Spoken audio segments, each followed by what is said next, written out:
तो hi everyone, it's day 4 and कल जो जेपीएस सीखा था उसके बाद आज तो एक बार पहले पैच मैपिंग देखा था। पैच मैपिंग जनरली होता कि अगर मुझे सटल अपडेट्स करने होता है, इट्स नॉट कम्प्लीटली मुझे किसी एंटिटी को चेंज करना है, मुझे सटल अपडेट करना है। तो उसमें जनरली हम पूरा का पूरा एक क्लास नहीं मंगवाते, हम एक मैप मंगवाते की वैल्यू पेयर्स का। उसको फिर जाके हम अपडेट करते हैं। तो इस चीज़ को करते टाइम एक नया चीज़ सीखा था मैं, जो है रिफ्लेक्शन। एक कंसेप्ट है रिफ्लेक्शन पैच में, पैच मैपिंग में, उस टाइम पे या कहीं पर भी जब हमें कुछ माइ हर एक चीज़ अपडेट नहीं करना, हमें कुछ चीज़ें अपडेट करनी है। फॉर एग्जांपल जैसे जैसे मुझे एम्प्लॉय एंटिटी का अ, या एम्प्लॉय एंटिटी का मुझे मुझे कुछ वैल्यूज अपडेट करने थे। वेट अ मिनट, कंट्रोलर का या अब इस एंटिटी की मुझे कुछ चीज़ें अपडेट करनी थी। जैसे मैं आईडी जो है, एम्प्लॉय आईडी का मैंने पहले फेच किया एंड उसके अंदर मैं कुछ चीज़ें अपडेट करना चाहता हूँ। मैं जनरली क्या कर सकता था कि मैं इंडिविजुअल कीज के गेट वैल्यू कर सकता। मुझे पता ही नहीं कि कीज कौन से, तो रिफ्लेक्शन इसी चीज़ में मदद करता है। रिफ्लेक्शन यूटिल्स जो मेरे कीज को फेच कर देता है एंड फिर उनमें मैं बाद में अपडेट्स कर सकता हूँ। जैसे एक फील्ड क्रिएट होता है, वो फील्ड है उस की के बराबर है, field required, find required field, मतलब जो की दूंगा उससे मिलता जुल उससे मिलने वाला जो मेरा क्लास के अंदर जो मेरा फील्ड होगा उसको एक्सेस कर देगा। देन उसमें मैं वैल्यू सेट कर सकता हूँ, जो मेरे उसकी वैल्यू जो मुझे इसमें मिल रही है अपडेटेड डेटा की। ठीक है, रिफ्लेक्शन यूटिल्स तो पहले ये देखा। मैं एक्सेप्शन हैंडलिंग में यूज कर रहा था ताकि मैं एक नया चीज़ जो सीखा था रिस्पॉन्स एंटिटी, उसको मैं हैंडल कर सकूँ। तो रिस्पॉन्स एंटिटी बेसिकली एक क्लास है जो मेरे रेस्ट एपीआई के मॉडल्स को, मीन्स रेस्ट एपीआई के रूल्स को चला पाए। रूल्स को मेरा मीन्स उसको मेंटेन कर पाए, उसको मेंटेन करने में हेल्प करता है। जैसे जैसे एक रिस्पॉन्स एंटिटी होता है, मतलब एक रेस्ट एपीआई होता है, उसके पास कुछ कोड्स होता है। जैसे 200 201 and 204 something like that and 404 some error codes. हर एक कोड मेरा हर एक फंक्शन और हर एक टास्क को डेडिकेटेड होता है। जैसे 200 is okay for some data that is done, some task जो हो चुका है, उससे कुछ डेटा हमें मिल रहा है वापस, तो उसके लिए हम 200 okay. 201 means for creation of something, मतलब पोस्ट मैपिंग में हम जनरली 201 हम रिटर्न करते हैं। जैसे यहाँ पर जैसे हम यहाँ पुट मैपिंग यूज कर रहे थे, नहीं पुट नहीं, पोस्ट मैपिंग। यहाँ पर मैं क्या कर रहा हूँ, रिस्पॉन्सिबिलिटी डॉट क्रिएटेड, क्रिएटेड मेरा 201 रिक्वेस्ट पास करता है एंड अगर नहीं मिला बैड रिक्वेस्ट। सपोज को एक्सेप्शन आ गया, मीन्स आईडी मेरे पास है ही नहीं जिसको मुझे अपडेट पोस्ट करता है, मुझे अब मिल ही नहीं रहा, या कुछ गलत वैल्यूज में डाल रहा हूँ, तो बैड रिक्वेस्ट वो यूज हो सकता है। एंड इनमें से फिर 404 एंड 400 भी कुछ थे। 404 तुम्हारा not found, 400 for bad request. And reflection utils जो होते हैं वो मैपिंग कर रहा था, तो उसमें से भी कुछ एक्सेप्शंस आ सकते थे, तब भी हम एरर्स का नॉट फाइंड या से कुछ एरर्स के हम ऐसे कोड्स हम भेज सकते हैं। तो बेसिकली इस डे में हम रिस्पॉन्स एंटिटी के बारे में देखा कि रिस्पॉन्स एंटिटी एक्चुअली होता क्या है। कैसे हम रेस्ट एपीआई को डायनेमिकली, मतलब अच्छे से बिल्ड कर सकते हैं कि वो सारे कन्वेंशंस को फॉलो करे एंड उनको हम लेटर हम एफिशिएंटली यूज कर सकते हैं। अब ये सब तो ठीक है, पर एक इम्पॉर्टेंट कंसेप्ट था इनपुट वैलिडेशन। मीन्स हमारे जो डीटीओ की फील्ड्स थे, हमें उनको वैलिडेट भी करना है कि भाई मैं उनमें गलत डेटा ना भेज पाऊँ। तो एक स्टार्टर वेब में, जैसे ये वाला हम हमारे स्प्रिंग बूट स्टार्टर वेब में हमारे पास एक है, एक डिपेंडेंसी है वैलिडेशन का, स्प्रिंग बूट स्टार्टर वैलिडेशन, जो हमें हेल्प करता है डीटीओ का, डीटीओ पे या कहीं पर भी वैलिडेट करने के लिए। जनरली हम डीटीओ लेयर पे डालते हैं क्योंकि एंटिटी में तो हम उसके एसक्यूएल के नॉट नल वो सब डाल ही सकते हैं। तो डीटीओ पे मैंने वैलिडेशन भी डाल दिया। जैसे आईडी तो चलो जनरेट हो रहा है, तो नॉट ब्लैंक जैसे ये वाला, जैसे नेम नॉट ब्लैंक नहीं होने खाली नहीं हो सकता, एंड उसका एरर मैसेज दे दिया। पैटर्न जैसे ईमेल के लिए एक ईमेल वैलिडेशन है, साथ में कुछ पैटर्न्स के साथ भी मैंने दे दी वैलिडेशन है। एंड जैसे एक मिन था, एट द रेट मिन करके, जो मिनिमम वैल्यू डालने के लिए, एट द रेट मैक्स होता है मैक्सिमम के लिए।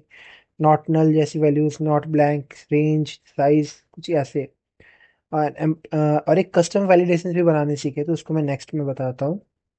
एंड जनरली इम्प्रूव वैलिडेशंस को हम यूज़ करते हैं ताकि हमारा जो डेटा है वो सही जाए और बार बार इंटरनल एरर्स या सर्वर रिक्वेस्ट में एरर्स ना आ जाए।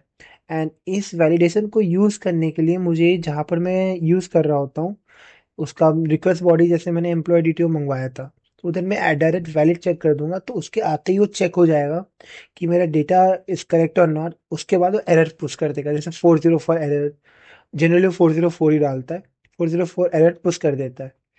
एंड कस्टम वैलिडेशन से याद आया, जैसे मुझे एक एम्प्लॉय रोल वैलिडेटर बनाना है कि either the employ is user और द एडमिन। तो मुझे ये भी तो ये देख, इसको मैं रिजैक्ट से बना सकता हूँ कि स्टार्टिंग विद यूजर और एडमिन।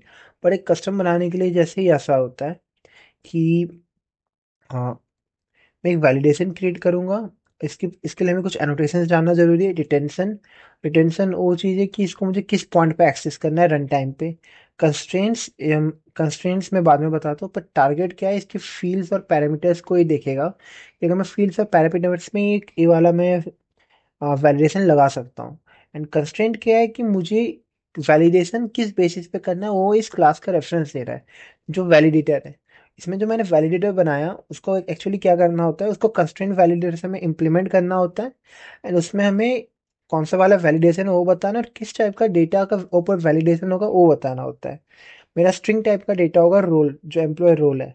एंड उसके एक फंक्शन होता है इस वैल्यू, उसको मैं ओवरराइड कर देता हूँ। उसमें हमें जस्ट हमें बूलियन वैल्यू पास करना होता है कि क्या करना है। जैसे मेरा यूज़र और एडमिन था, तो अगर यूज़र या एडमिन, मेरा यूज़र या एडमिन में से कुछ भी होगा रिटर्न ट्रू हो जाएगा। तो वही है कंस्ट्रेंट जो है वो मेरा इसके ऊपर वैलिडेशंस लगा रहा है कि मुझे इस वैलिडेशन को फॉलो करना है। और ये जो इंटरफेस एम्प्लॉय वैलिडेशन है ये बस उसका एनोटेशन का नाम है। कोई भी एनोटेशन बनाना होता है तो हमें जनरली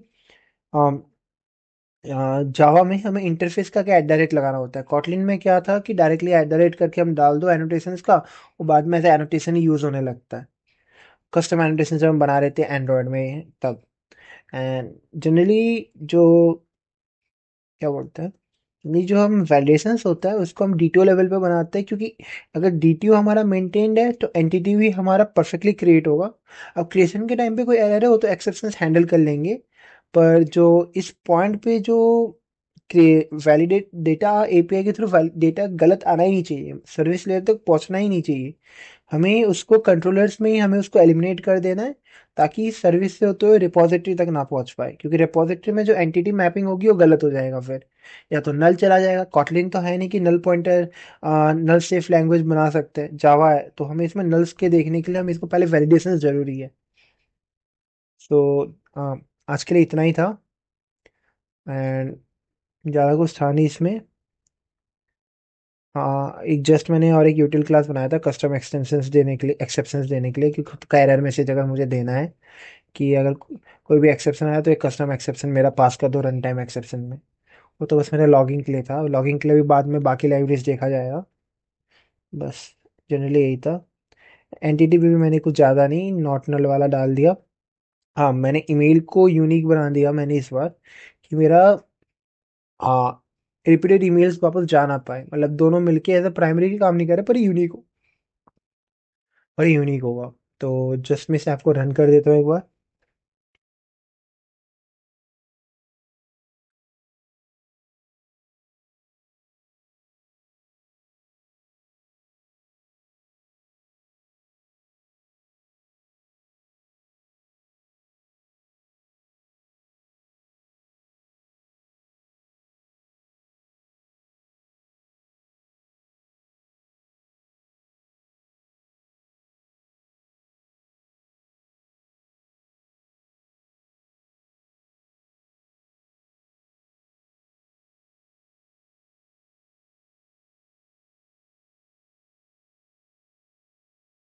और तो चालू हो गया है।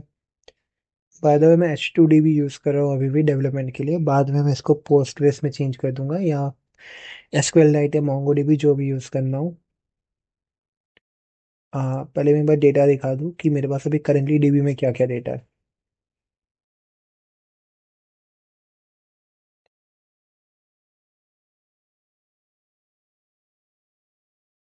जैसे अभी करेंटली डीबी में मेरा दो है, एक 53 इसमें और एक जीमेल ये पड़ा हुआ है। एंड सपोज मैं जो बता रहा था कि मैं ईमेल अगर सेम ईमेल पुट करने की कोशिश करूंगा, मेरा बैड रिक्वेस्ट 404 बैड रिक्वेस्ट आ जाएगा एंड मेरा एक एरर आ जाएगा कि मेरा जो डेटा है वो मेरा पहले से भरा हुआ है, मीन्स मेरा सेम ईमेल पहले से एग्जिस्ट करता है। अब सपोज मैं एक्स वाई जी कर दूंगा, आईडी तो जनरेट हो रहा है तो उसकी दिक्कत नहीं है, तो अब पोस्ट मेरा काम करेगा क्योंकि मैं अलग ईमेल डाल रहा हूँ। एंड देखो 201 क्रिएटेड स्टेटस कोड। तो अब मैं वापस जब करूँगा, मेरे पास एक नया वैल्यू आएगा, बिंदु xyz@gmail.com। ये भी जॉब रोल का जो है एडमिन है, वो तुम्हारा फेच क्या बोल रहे हैं उसमें कस्टम वैलिडेशन भी लग रहा है। जैसे अगर मैं पोस्ट करता हूँ TMP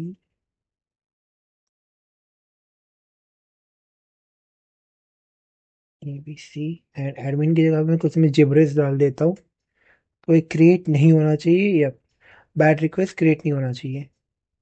ये रहा, it has to be valid, means the position has to be valid. मैंने वो मैसेज ढंग से नहीं लिखा है। एंड जैसे मैं अगर इसको यूज़र की तरह सेव कर रहा हूँ,